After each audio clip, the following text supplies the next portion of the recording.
Muchachos, ¿cómo han estado? Muy buenas noches. ¿Cómo les ha ido? Bien, me alegras. Claro, Jessica, hasta ahora acabo de poner el micrófono.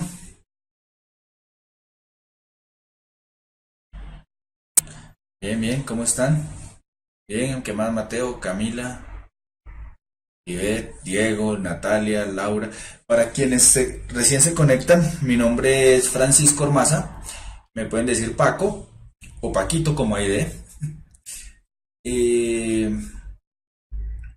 y yo les dicto la parte de biología. ¿Listo? Para hacer un resumen corporativo bastante acelerado, vamos a decir que ya vimos todo lo que tiene que ver con homeostasis en los seres vivos, es decir, todo lo que son las células y cómo funcionan las células, ¿correcto? Y desde la clase pasada estamos viendo todo lo que es la herencia y la reproducción, ¿correcto? La clase pasada vimos todo lo que era el comienzo de la genética con las leyes de Mendel y hoy vamos a ver todo lo que tiene que ver el código genético. ¿Listo? Bien. Entonces, primero que todo, ¿alguien tiene alguna pregunta de la clase pasada? Entonces, para eso vamos a comenzar con un poco de la historia de la genética. La clase pasada vimos, Diego, las clases que no viste puedes verlas en el canal de YouTube de Puntaje Nacional Colombia. Ahí están, ahí se suben los videos de las clases. ¿Correcto? Melanina, ID. Melanina. Y ahí puedes ver las clases. También nos pueden ver por la página de internet de Canal 13, ¿cierto? Y recuerda darle like a los videos. Con eso pueden estarse ganando el kit. ¿Vale?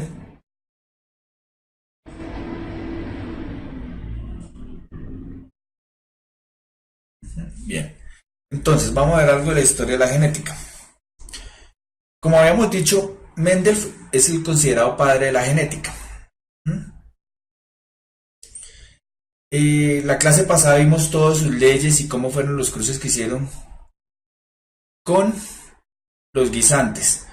Y como habíamos dicho la clase pasada, él presentó todos sus trabajos en 1865 ante la Sociedad de Historia Natural de Brünn, ¿cierto?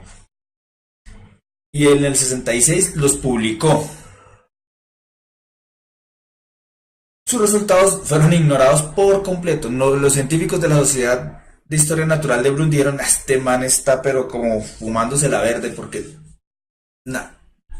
Sí, él era un monje, Manuel. Sí, tienes razón, eso ya lo hemos visto, estoy simplemente contextualizando lo que vamos a ver hoy. Pero entonces, como él tuvo que transcurrir más de 30 años para que sus resultados fueran conocidos, ¿cierto? Entonces, lo primero que sucedió fue el descubrimiento de los ácidos nucleicos, que se debe a Friedrich Miesner, ¿correcto? Friedrich Miesner era un bioquímico, ¿cierto? Él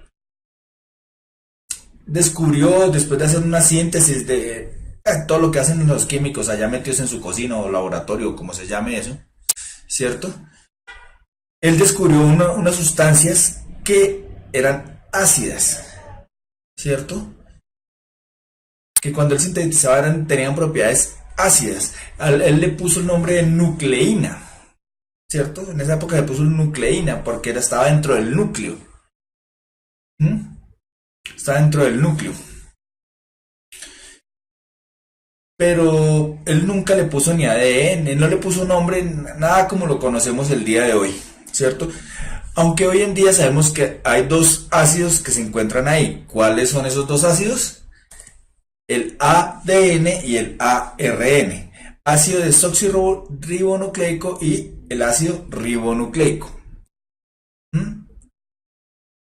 Entonces, él descubrió que eso estaba ahí. También encontró unas sustancias de carácter básico que hoy conocemos como las histonas, que son las proteínas que ayudan, que están ahí en el ADN. Juli, el cuadro de Punnett no es Punnett, es Punnett, con doblete al final. Esos cuadros los vimos la clase pasada. Juan Manuel, ya ahora te explico la diferencia entre las dos. Dame tiempo. Por ahora vamos a seguir contextualizando. Entonces, él descubrió estos dos ácidos, no les puso nombre, él decía que era la nucleína, porque está dentro del núcleo y ya. Friedrich Misner. Después llegó uno de los grandes redescubridores del trabajo de Mendel, que se llama William Bateson. Él cogió todos los trabajos de Mendel. De hecho, él publicó una traducción de los principios mendelianos, ¿cierto? Con los trabajos originales de Mendel sobre la hibridación. Por eso es que también es considerado uno de los padres de la genética humana. Pues en realidad él es el padre de la genética humana, porque él ya se metió ya con la parte humana.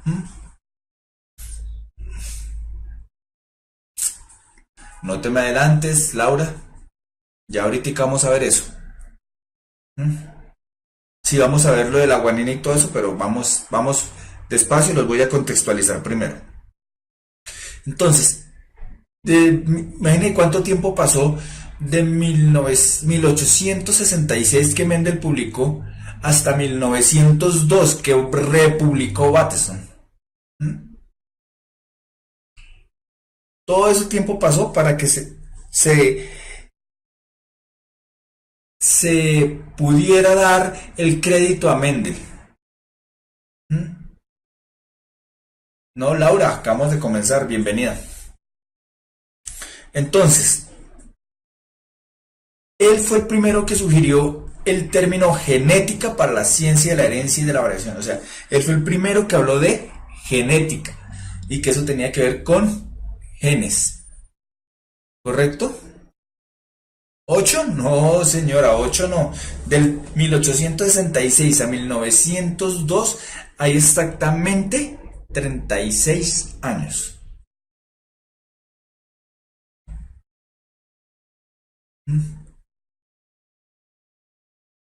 Bien. Después llegó otro año, un bioquímico, Erwin Chargaff. Eso sí, perdonarán la pronunciación, me toca hablar aquí con la profe de inglés, que ella es la que sabe pronunciar mejor. Pero vamos a hablar de Erwin Chargaff. Él era un bioquímico que analizó todas las bases nitrogenadas, ¿cierto? Que estaban en esos ácidos nucleicos. Y propuso unas leyes, unas reglas, más que leyes, unas reglas que se llaman reglas de Chargaff, que son cruciales, fueron vitales, fueron sumamente importantes para el modelo que Watson y Crick iban a poder dar después de su doble hélice.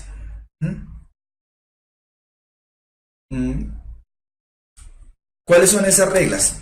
Las reglas de Chargaff son, primero, que las bases nitrogenadas adenina, timina, citosina y guanina no se encontraban en cantidades iguales.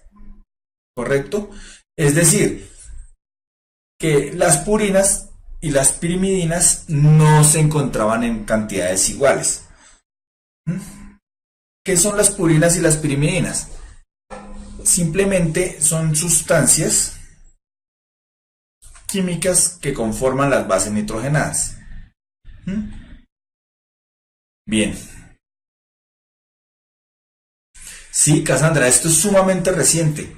Ya vamos a ver qué tan reciente es. Entonces, la primera regla de Chargaff es que la adenina, timina, citosina y la guanina no se encontraban en cantidades iguales. La segunda, que la cantidad de bases variaba entre especies, pero no entre individuos de la misma especie. O sea, fue el primer concepto que hubo de cariotipo, como de cariotipo, más o menos. Porque él decía que lo que yo encuentro en una especie diferente Son diferentes cantidades, pero cuando yo cojo individuos de una misma especie, esas cantidades se mantienen constantes. ¿Correcto?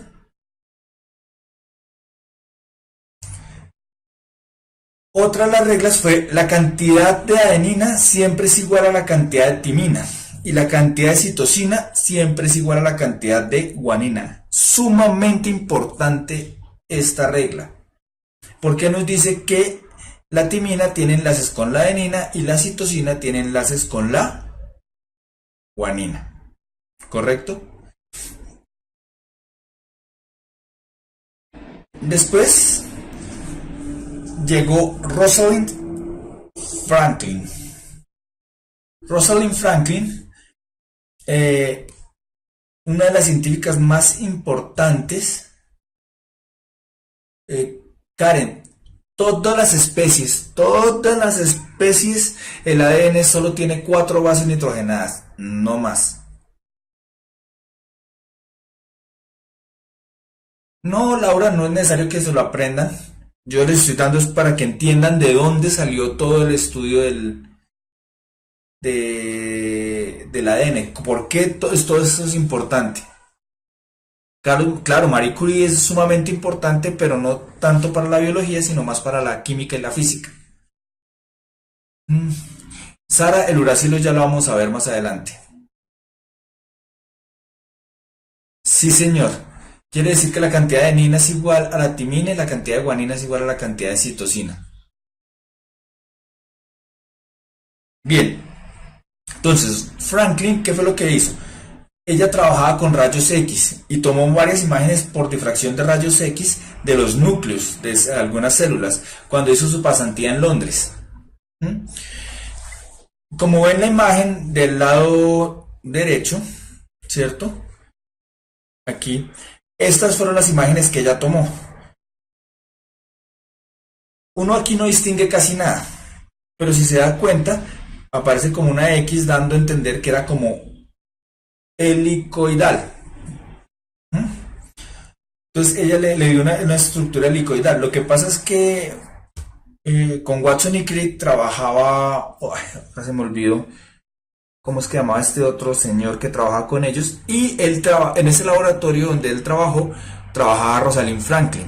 Entonces él fue el que les mostró el trabajo de Rosalind Franklin, se lo mostró a Watson y Crick y empezaron a... Esta señora murió relativamente joven, murió de 37 años, si mi memoria no me falla, murió de cáncer. Entonces, pues, imagínense qué hubiera pasado donde ella no era tan joven. Si ven que incluso hay muchas mujeres en la historia de la ciencia que nosotros no conocemos. Franklin fue sumamente importante, dio claves muy importantes para que pudiéramos llegar a la estructura del ADN. ¿Quiénes llegaron a la estructura del ADN? Estos señores, James Watson y Francis Crick. Laura, no sabría decirte, pero yo creo que sí, porque como ella trabajaba con rayos X. Sí, Juan Manuel, de doble hélice. Eso da un concepto de doble hélice, pues sabiéndola interpretar. No, Karen, no es que le hayan robado el Nobel, pues cogieron los... Lo que pasa es que eso fue como una gran carrera que hubo, y digamos que los que llegaron al final, a los que lograron llegar al final a descubrir eso, fueron estos dos, James Watson y Francis Crick, ¿cierto? Uno gringo, bueno, estadounidense, y el otro inglés.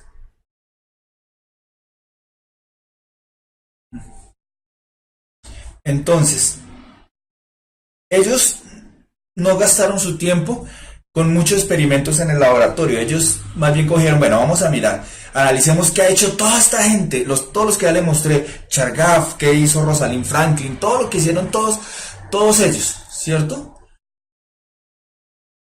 Y simplemente interpretaron todo lo que habían hecho los demás y propusieron el modelo de ADN, y por eso Y por eso, por esa bobadita, ellos ganaron el Nobel.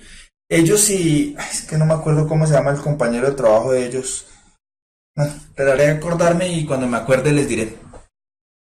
Y ganaron el Nobel. En el... Pero miren, en la década de 1950, eso fue en realidad como en el 52, si mi memoria no me falla. ¿A qué estamos ahorita? A 2017. ¿Cuántos años han pasado nomás? ¿65 años?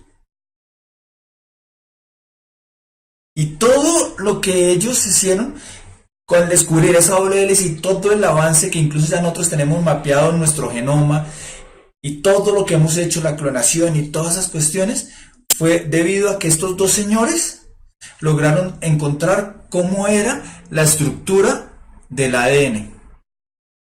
Sí, Juli, simplemente lograron interpretar otros estudios y por eso les dieron el Nobel de medicina.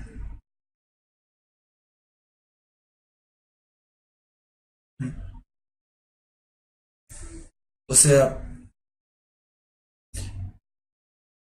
el saber interpretar también es un mérito.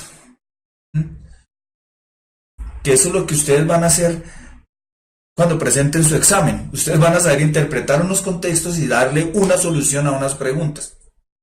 ¿Mm?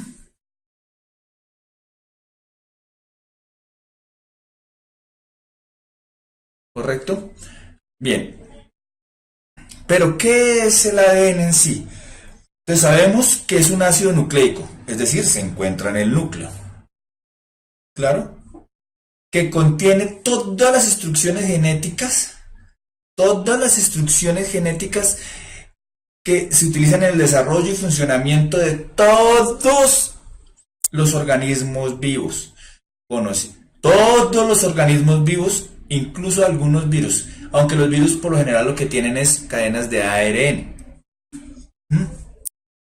Y lo que es más importante aún, que es el responsable de la transmisión hereditaria, es decir, en una hebra de ADN que se encuentra dentro del núcleo de una de nuestras células, ¿cierto? No se puede triple hélice Napo, porque si tú miras las imágenes es como si tomaras una foto de lo que está girando aquí y la vieras de arriba. Entonces simplemente se ve la doble hélice.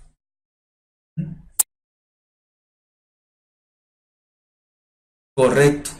El código genético ya lo tenemos casi que... Si ustedes cogieran la información que está en una hebra de ADN y la pusieran en una biblioteca, ocuparía más de 500 libros de 1000 páginas cada una de ellos. O sea, chacho, los virus no tienen... Bueno, eso es una gran discusión que hay en la biología, pero eso lo vamos a ver cuando veamos todo lo que es taxonomía. Pero sí, en realidad dicen que los virus no son una forma de vida como tal. No, Juan Manuel, no existe la triple hélice, es la doble hélice. Incluso, yo no sé qué tan cinéfilos sean ustedes, qué tanto les guste el cine a ustedes. En una película de los íconos de la ciencia ficción que se llama El Quinto Elemento, cuando reconstruyen al ser perfecto, hipotéticamente que era Lilu, dicen que esa estructura tenía 10 pares de bases diferentes. Pero eso es, como le digo, ciencia ficción. Nosotros, todas las especies mejor dicho, esas cuatro bases nitrogenadas, adenina, timina, guanina y citosina, se encuentran en todas las especies en el planeta Tierra. Y son las mismas cuatro que hay. Son las mismas cuatro que hay. Laura, guárdame esa pregunta y la hacemos cuando veamos taxonomía.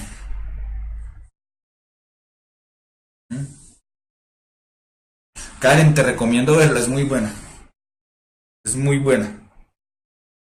Entonces, lo clave es que encontraron cómo era y que eso era lo responsable de la transmisión hereditaria.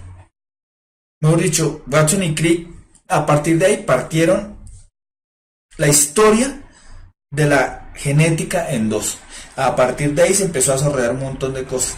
No sé si para seguir con películas, claro, Jessica, el ARN es ácido ribonucleico. Ya ahorita vamos a ver más claro lo que es. Es uno de los iconos de la ciencia ficción repuesto.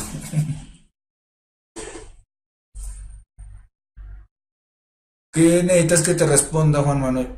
Ah, sí, la de Bruce Willis. Sí, señor, es de Bruce Willis. Esa es la de Bruce Willis. Eh, Hay otra película que se llama Gattaca, que la traducen como experimento genético. Dicen que algún día llegaremos allá, en donde ya nosotros no vamos a discriminar ni por color de piel, ni vamos a discriminar, no, vamos a discriminar es por aquellos que son perfectamente hechos, que podemos manipular el ADN para hacerlos y buscar ciertas características, y los que son nada más naturalmente hechos, ¿correcto? Entonces, ya les recomendé dos películas, véanse que son muy buenas. Quinto Elemento, no tiene nada que ver con biología, pero es muy buena. Y la de Gattaca, que tiene que ver con toda la parte de la herencia genética y de cómo ahorita se está manejando, que incluso no hay cosas tan descabelladas que se están viendo hoy en día.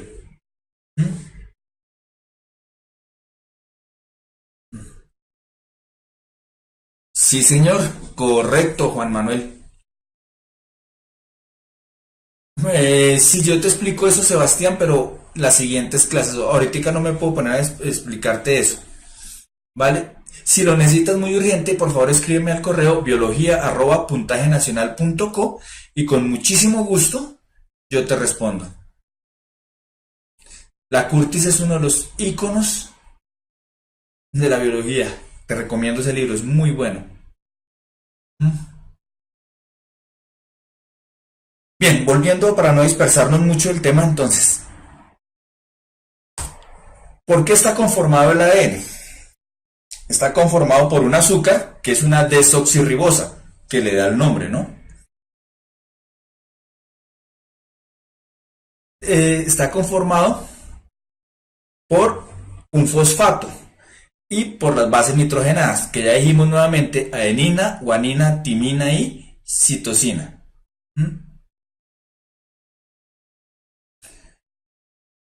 ¿Cómo es que el ADN guarda la información? Ya ahora la vamos a ver, no te preocupes, eso es ese es el dogma central de la biología y ese lo vamos a ver ahorita.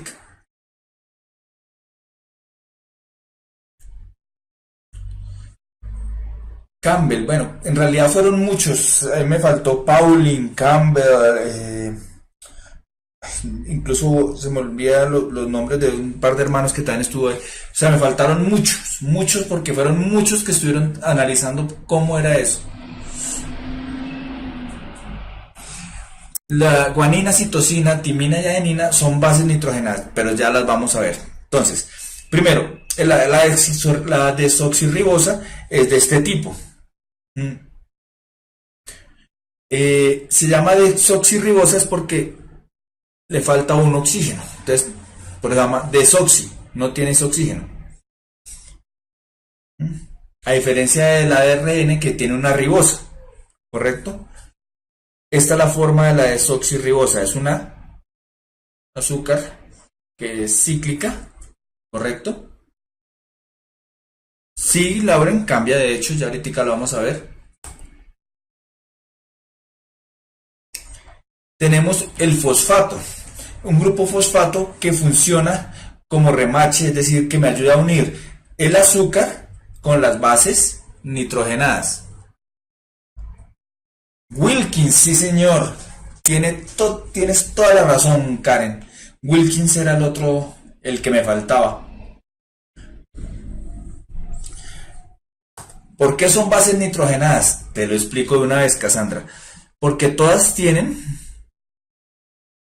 el nitrógeno como compuesto esencial. Tenemos dos grupos de bases nitrogenadas. Estas, que son con doble anillo, que son las purinas, Y estas, que son con un anillo sencillo, que son las pirimidinas. ¿Correcto? Ya te lo explico, Checho.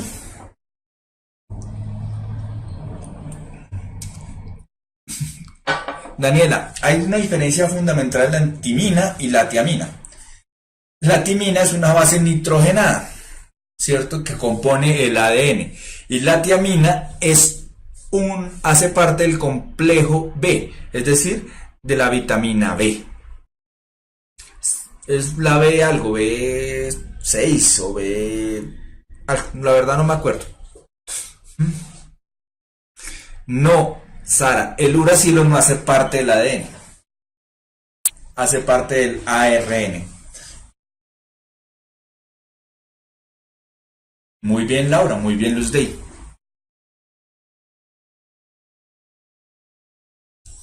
Sí, no es necesario que se aprendan esos nombres, simplemente tener en cuenta que hay dos grandes grupos, los que son de doble anillo, que son las purinas, son de doble anillo, y estas, las pirimidinas, que son de anillo sencillo,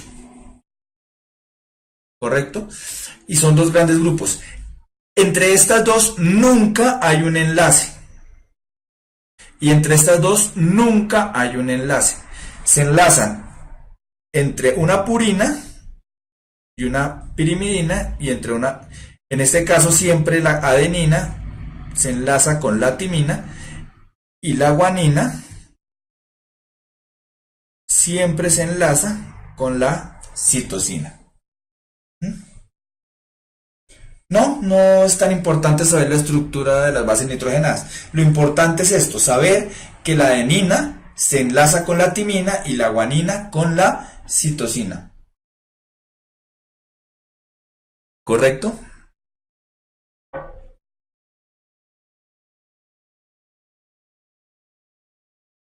Porque casi todos los compuestos orgánicos, o sea, el carbono es la base de la química orgánica, Sergio.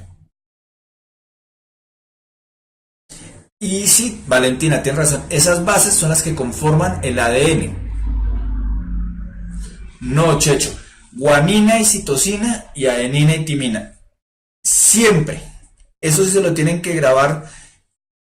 La adenina va con la timina y la guanina va con la citosina. Toujours. ¿Correcto? Bien. Así más o menos va conformado en estructura química el ADN. ¿Correcto? Sí, Sergio, ahorita más adelante lo explico. Entonces, en la estructura química del ADN, si ven que acá yo tengo el grupo fosfato, este es el grupo fosfato que me une esta ribosa con esta ribosa. Hagan de cuenta que esto es una escalera, ¿cierto? Entonces, el fosfato está aquí. Sería como la baranda que me une cada uno de los escalones. Entonces tengo el grupo fosfato, la desoxirribosa y la base nitrogenada. Cada base nitrogenada se une a la otra por puentes de hidrógeno. ¿Mm? Sí, señores, ya la vamos a explicar más adelante. Son puentes de hidrógeno, Rosana.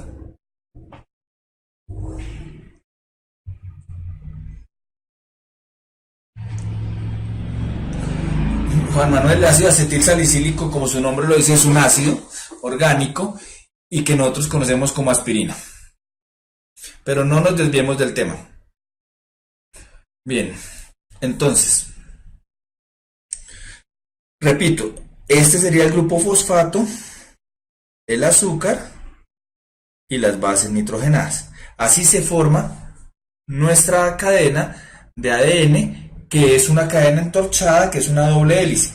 O sea, ¿por qué es una doble hélice? Porque yo tengo una hélice sencilla aquí y otra hélice, y van emparentadas, siempre van con sus enlaces.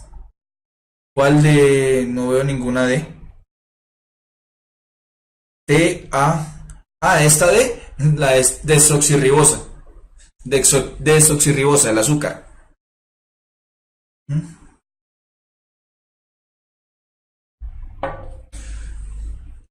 Bien, ya lo vamos a ver, Cassandra, no se me afanen, no se preocupen, eso lo vamos a ver ahorita que vamos el ARN. Bien, entonces tenemos la replicación del ADN. ¿Cómo es la replicación del ADN? Entonces, como ustedes ven, yo tengo mi cadena así, ¿cierto? Yo la voy a dibujar plana porque, digamos que, para que entiendan mejor.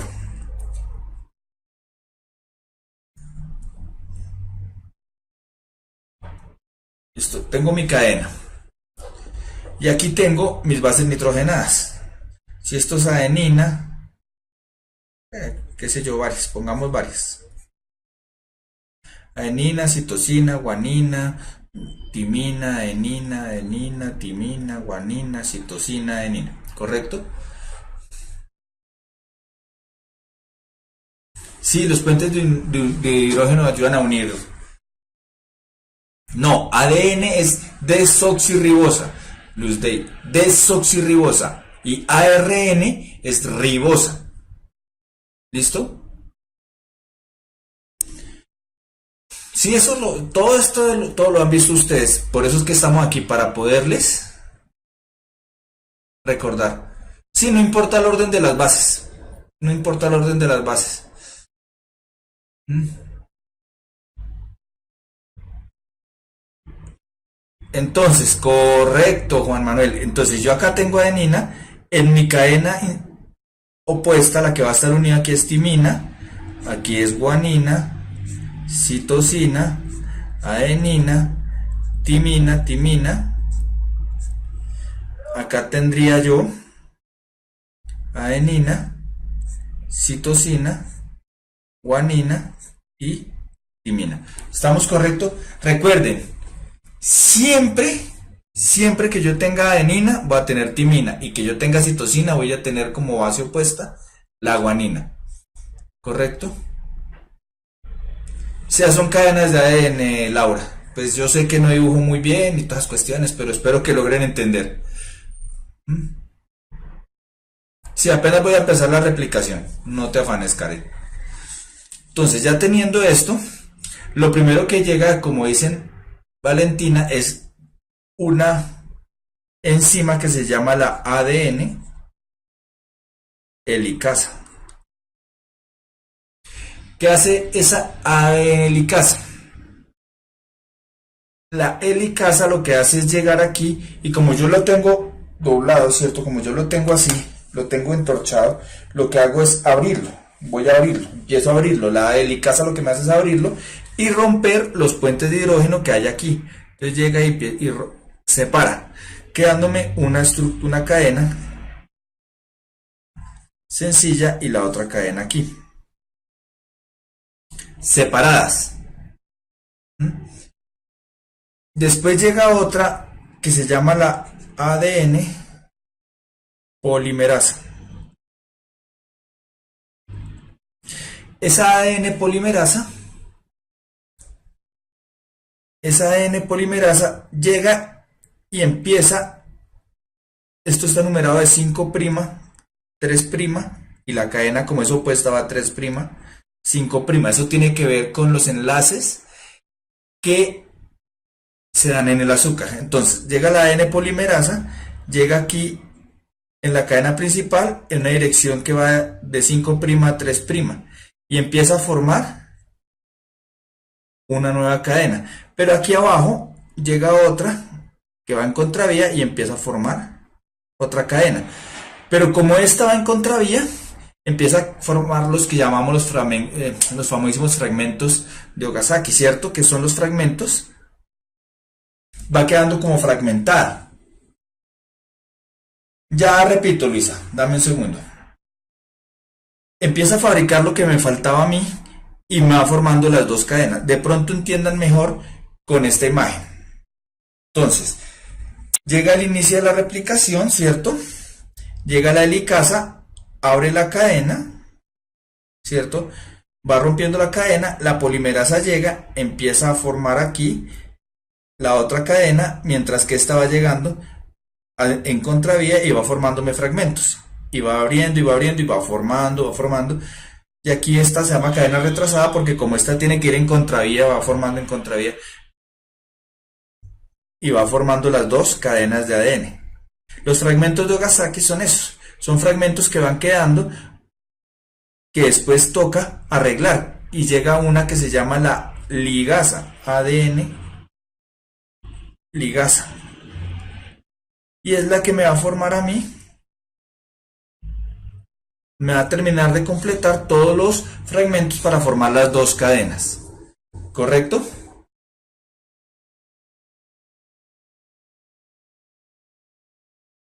Sí, señor José, así tal cual.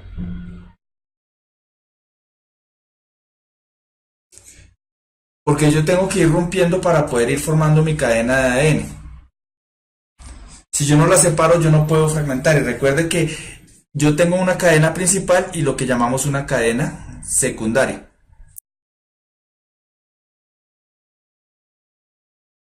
Exacto. Y si yo tengo arriba, si yo acá tengo adenina, en la cadena secundaria voy a tener timina. Si yo acá tengo citosina, aquí voy a tener guanina. Si yo acá tengo guanina, aquí voy a tener citosina. Y si yo acá tengo timina, si acá tengo timina, aquí voy a tener adenina. Entonces, ¿cómo sería en esta cadena? Pues lo contrario, pues acá tengo timina, aquí tengo adenina, y acá tengo guanina. ¿Por qué? Porque esta cadena va a ser igual a esta cadena y esta cadena va a ser igual a esta cadena, formándome dos hebras que son iguales, que son enzimas, Rosana. Pero yo un poco de nomenclatura, la verdad. Entonces, volvamos aquí. La ligasa lo que hace es unir. Entonces, ya te explico aquí con la imagen nuevamente. Abre, ¿cierto? Esta empieza normal, esta va en contravía. Y como va en contravía, me va formando pedazos. Llega hasta aquí y se vuelve a ir. Después llega aquí otra vez y se vuelve a ir. ¿Sí? Llega aquí y vuelve a formar. Y me va formando fragmentos porque no va a completar de unir. La ligasa lo que hace es llegar aquí y une cada uno de esos fragmentos, ¿cierto? Y los une.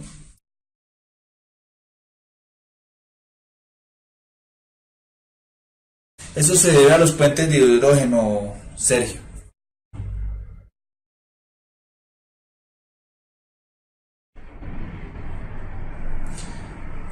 Listo, Laura. A ver, entonces, volvamos a ver aquí. Esta cadena, esta que estoy marcando, es igual a esta cadena que se formó. Debe ser igual. Y esta cadena que se formó debe ser igual a esta. Entonces, si yo acá arriba, digamos esta base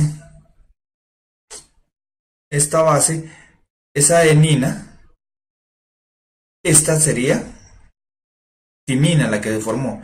Por lo tanto, en esta, que es la misma de acá, yo tendría adenina y aquí timina. Tienen exactamente la misma información. Por eso es que se duplica para que esa información genética pase de una célula a la otra. ¿Y en cuál pasa? ¿En cuál que se duplica? En la fase S del ciclo celular. ¿Se acuerdan?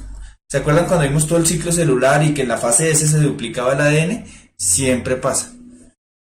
Sí, Jesús, eso siempre que se estoy duplicando las células, siempre tengo que estar duplicando el ADN. ¿Mm? Las bolitas son enzimas que se llaman polimerasas. ¿Mm? Entonces, vámonos con una pregunta. ¿Listo? Para dejarlos descansar 5 minutos. El ser vivo está formado por macromoléculas, que generalmente son polímeros. Esto es, moléculas formadas por la unión de varias moléculas pequeñas similares. Así, los ácidos nucleicos son cadenas de nucleótidos. las proteínas cadenas de aminoácidos y los polisacáridos cadenas de azúcares simples. Cuando la célula va a iniciar el proceso de división, debe replicar su ADN, para la cual necesita abundancia de A, C. Sí, se puede decir que son polímeros, una macromolécula. A, C, no, A, uf, C, C, C, aminoácidos. No, Camilo, ahí es donde casi todos los que respondieron A se equivocaron. Los aminoácidos me forman las proteínas. Los ácidos grasos me forman los lípidos. Los monosacáridos me forman los azúcares, ¿cierto?